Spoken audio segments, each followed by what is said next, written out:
What is up, everybody? Will the Outlaw here with another video review, and today I am very excited to be reviewing the much anticipated Transformers Hunt for the Decepticons Leader Class Starscream.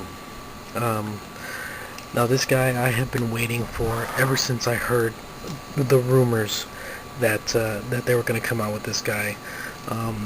This guy is just a behemoth of engineering and a marvel, and I'm just amazed at what they were able to do. Since the very beginning, since the first movie.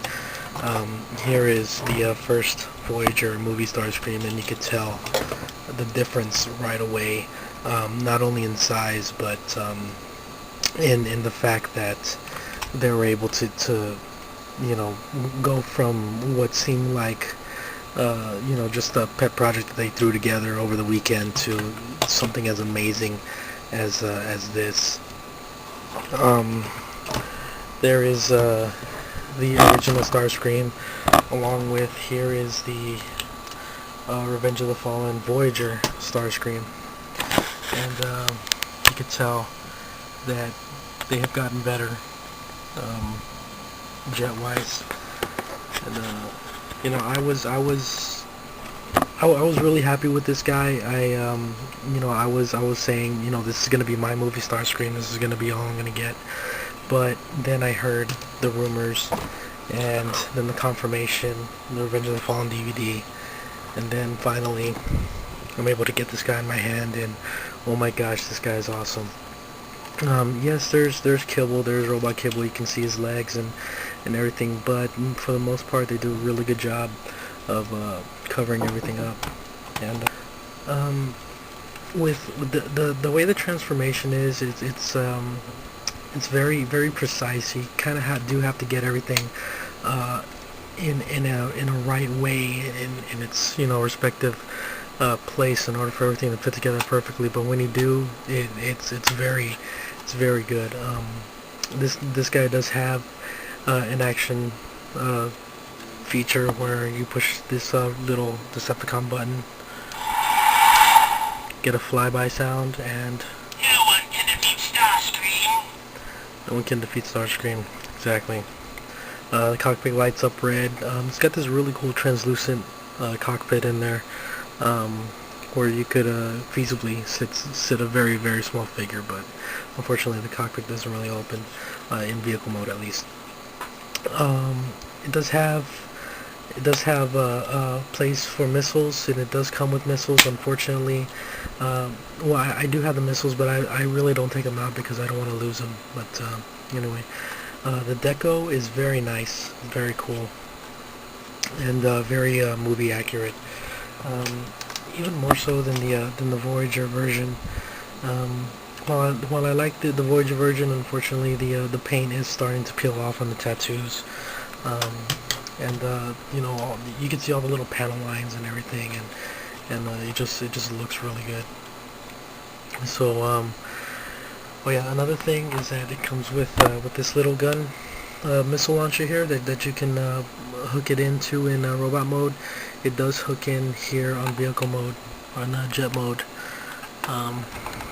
There's these little two pegs that peg in like that, and you can either have it like that, or you can flip it out and use it as a under rocket launcher. But on the real Raptor, the missiles actually store inside, and they only come out to be fired. So the real Raptor is very streamlined, very there's no gaps or anything. So that's why I just like to have it like that. But yeah, guys, let me go ahead and get into robot mode. I'm not going to show the transformation because the transformation is very complicated, but I'll show it in another video probably. But okay, let's get him in the robot. Okay, and here is Leader Class Starscream in his robot mode. Now, one of the big controversies about the film is the robot designs, and I think that Starscream really got the worst of it, mainly because of his chicken legs and because he had such a huge upper body. But I have always liked the movie designs. and this coming from a big G1 person, G1 guy, and this is by far the best representation of his robot mode in toy form, and I'm really amazed that they were able to really capture what he looked like in the film so well, and so you know so rightfully. You know, this guy has had a very complicated looking robot mode, and they tried with the first one. They tried with the set with the Revenge of the Fallen Voyager, and they just keep getting closer and closer. And I think that it was only natural that they had to go to the leader class in order to get as accurate as possible. Now, this guy's transformation, while not extremely complicated, it's got a bunch of little deals in there that you gotta flip, and you gotta twist a lot of little things in order for it to get right with the robot mode. And it's really easy once you get the hang of it. But and this guy is just loaded with features, just loaded. I'll start with the hands right here. There's a little red switch right here that what you can do is you can bring his hand down and flip that switch, and missiles pop out. I don't know if you saw that. Let me do it again. Flip, missiles pop out. Very cool. And then on this hand, he's got the same gimmick, except instead of missiles, you get the Gatling gun. Very cool. He also, like I showed you in vehicle mode, he does have this rocket launcher, this missile launcher. It can be put on any hand. I'll go ahead and put on this one. You fold his hand up like that, and there's a little peg on the back of his hand that you can just peg into it like that. I don't know why I'm kind of glad that they were able to do that, to put that in there. I don't think it would have looked right if they would have made it part of the flipping out gimmick. I mean, you can do that. You can have it like that if you want, but it just looks out of place. And so, you can have it like that, and it does fire a missile. But like I said, I keep the missiles put away. He does have a speaking feature. Let me get to it real quick. He's got No one can defeat Starscream. that, and Decepticons will crush the Autobots. as you can see, his whole chest lights up when you No open one it. can defeat His Starscream. whole you can see the innards of his chest, and it looks like he's got ribs, and it looks like he's got somewhat mechanical internal organs. It looks very cool. His head, actually, his mouth does open. I don't know if you'll be able to see that, but his mouth does open, and it looks really cool.